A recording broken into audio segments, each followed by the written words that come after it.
Hello students, இன்னைக்கு நம்மளோட கிளாஸில் 10th மேக்ஸில் இருக்கக்கூடிய ஃபஸ்ட்டு சாப்டரான உறவுகளும் சார்புகளும் அப்படிங்கிற பாடத்தில் இருக்கக்கூடிய பயிற்சி 1.1ல் ரெண்டாவது சம் தான் பார்க்க போகிறோம்.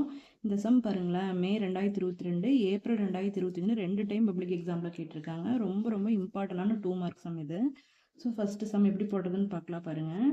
என்ன கொஷின் கொடுத்துருக்காங்க அப்படின்னா, ஏபின்னு 2 கணங்கள் கொடுத்துருக்காங்க. இதுக்கு ஏ கிராஸ் பியும் பி கிராஸ் ஏவும் கண்டுபிடிக்க சொல்லியிருக்காங்க. இவ்வளோதான். ஆனால் ஏ வந்து பட்டியல் முறையில் கொடுத்துட்டாங்க, அதாவது வந்து நம்மளுக்கு நம்பர்ஸாக கொடுத்துட்டாங்க. ஆனால் பி பார்த்தீங்க அப்படின்னா வந்து செட் பில்டர் ஃபார்மில் கொடுத்துருக்காங்க, ஆனால் கட்டமைப்பு முறையில் கொடுத்துருக்காங்க. இதையும் நீங்கள் நம்பர்ஸாக மாற்றினீங்கன்னா தான் உங்களால் A cross B cross A கண்டுபிடிக்க முடியும். ஸோ பியை நம்ம வந்து முதல்ல நம்ம பட்டியல் முறைக்கு மாற்றிக்கணும். அதுக்கப்புறம் நம்ம வந்து எப்பவும் போல் சம் போடலாம். ஸோ ஏ என்ன கொடுத்துருக்காங்க, 1 2 3ன்னு கொடுத்துருக்காங்க, அதை எழுதிக்கலாம். அடுத்தது பி என்ன கொடுத்துருக்காங்கன்னா, set of X such that X என்பது 10ஐ விட சிறிய பகா எண்ணுன்னு கொடுத்துருக்காங்க. அதாவது 10ஐ விட சிறிய பகா எண்ணெல்லாம் தான் எக்ஸை குறிக்குது. அந்த எக்ஸ் எல்லாம் சேர்ந்தது தான் பின்னு கொடுத்துருக்காங்க. அப்போ எதெல்லாம் 10ஐ விட சிறிய பகா எண்களோ அதையெல்லாம் எழுதுனா பி கிடச்சிரும். ஸோ 10ஐ விட சிறிய பகா எண்கள்னா எதெல்லாம், 2 3 5 7. ஸோ பகா எண்கள்னா ஃபஸ்ட்டு என்ன நல்லா தெரிஞ்சு வச்சுக்கோங்க. பகா எண்கள்னா 2 காரணிகள் மட்டும்தான் இருக்கும்.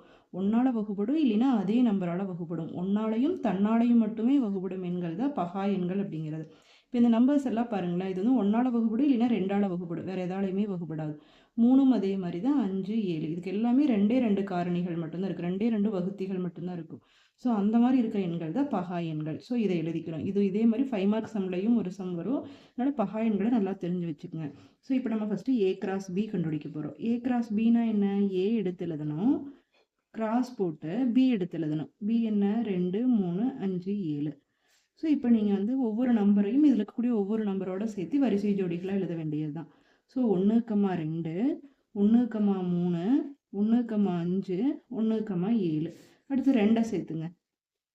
2, 2 2, 3 2, 5 2, 7. 3 சேர்த்துங்க. 3, 2 3, 3 3, 5 3, 7. ஸோ இவ்வளோதான் ஏ கிராஸ் பி. அதே மாதிரி நம்ம இப்போ என்ன கண்டுபிடிக்க போகிறோம், பி கிராஸ் ஏ கண்டுபிடிக்க போகிறோம். ஸோ பியை ஃபஸ்ட் எடுத்து எழுதணும். பி என்ன, 2 3 5 7 கிராஸ் ஏ என்ன, 1 2 3. ஸோ இப்போ இதில் இருக்கக்கூடிய ஒவ்வொரு நம்பரையும் இதில் இருக்கக்கூடிய ஒவ்வொரு நம்பரோடையும் சேர்த்த போகிறோம். ஸோ என்னென்னு வரும், ஃபஸ்ட்டு 2 1ஓட சேர்த்துனீங்கன்னா 2, 1 2, 2 2, 3. அடுத்து 3 சேர்த்துங்க. 3, 1 3, 2 3, 3. அடுத்து 5 சேர்த்துங்க. 5, 1 5, 2 5, 3. அடுத்து 7 சேர்த்துங்க. 7, 1 7, 2 7, 3. அவ்வளோதான் சம். ஈஸியாக 2 மார்க் எடுக்கலாம். இதில் பி மட்டும் நீங்கள் கரெக்டாக எழுதிடணும். பியில் இருக்கக்கூடிய நம்பரை நீங்கள் 1எல்லாம் எழுதக்கூடாது. 1 வந்து பகு எண்ணும் இல்லை பகா எண்ணும் இல்லை. ஏன்னா 1க்கு ஒரே ஒரு வகுத்தி தான் இருக்குது, சரிங்களா? ஸோ 1ஐ இங்கே சேர்த்து எழுதிட்டு நீங்கள் சம் போட்டிங்கன்னா மொத்த சம்மும் தப்பாயிடும். ஸோ பி கரெக்டாக எழுதுனீங்கன்னா மட்டும்தான் இந்த சம்மில் நீங்கள் ஃபுல் மார்க் எடுக்க முடியும். அதே மாதிரியே இப்போ தேர்ட் சம் பார்க்கலாம் பாருங்கள். பி கிராஸ் ஏ கொடுத்துட்டாங்க, ஏ மற்றும் பி ஆகியவற்றை காணலன்னு கொடுத்துருக்காங்க. ஸோ இந்த சம்மில் பார்த்தீங்கன்னா ஏவும் பியும் கொடுத்துட்டு நம்ம A cross B cross A கண்டுபிடிச்சு இல்லையா. இங்கே வந்து பி கிராஸ் ஏவோட ஆன்சரை கொடுத்துட்டாங்க. இப்போ பி என்னவா இருக்கும், ஏ என்னவா இருக்கும்னு கேட்டிருக்காங்க, சரிங்களா? இந்த மாதிரி கிராஸ் ப்ராடக்ட்னுடைய ஆன்சரில் பார்த்தீங்கன்னா ஃபுல்லாக வரிசை ஜோடிகளாக தான் இருக்கும். ஆனால் இதுவே நீங்கள் இண்டிவிஜுவலாக ஏ பின்னு எழுதுனீங்கன்னா அதில் தனித்தனியாக நம்பர்ஸ் சொல்லிட்டு கம்மா போட்டு தான் இருக்கும், சரிங்களா? ஸோ ரெண்டுக்கும் வித்தியாசம் தெரிஞ்சு வச்சுக்கோங்க. ஸோ இப்போது பி கிராஸ் ஏ கொடுத்துட்டாங்க. ஸோ கொஷின் எடுத்து திரும்ப எழுதிக்கலாம். So B cross A equal to என்ன, -2, 3 -2, 4 0, 3 0, 4 3, 3 3, 4. இதுதான் பி கிராஸ் ஏ. இதுலேருந்து நீங்கள் ஏவும் பியும் தானே கண்டுபிடிக்கணும். ரொம்ப சிம்பிள். பி ஃபஸ்ட் இருக்கிறதுனால ஃபஸ்ட் நம்பரை எல்லாம் எடுத்து எழுதுனீங்கன்னா அதுதான் பி. ஏ ரெண்டாவதாக இருக்கிறதுனால ரெண்டாவது நம்பரெல்லாம் எடுத்து எழுதுனீங்கன்னா அதுதான் ஏ. இதே மாதிரி ஒரு எக்ஸாம்பிள் சம் இருக்கும். அதில் ஏ கிராஸ் பி கொடுத்துட்டு ஏ என்ன பி என்னன்னு கேட்டிருப்பாங்க. ஸோ ஃபஸ்ட்டு ஏ இருந்தால் ஃபஸ்ட் நம்பரெல்லாம் ஏவை குறிக்குதுன்னு அர்த்தம். ஃபஸ்ட்டு பி இருந்தால் ஃபஸ்ட் நம்பரெல்லாம் பியை குறிக்குதுன்னு அர்த்தம். நீங்கள் மாற்றி எழுதிட்டிங்கன்னா அப்படியே 2 மார்க் போயிடும்.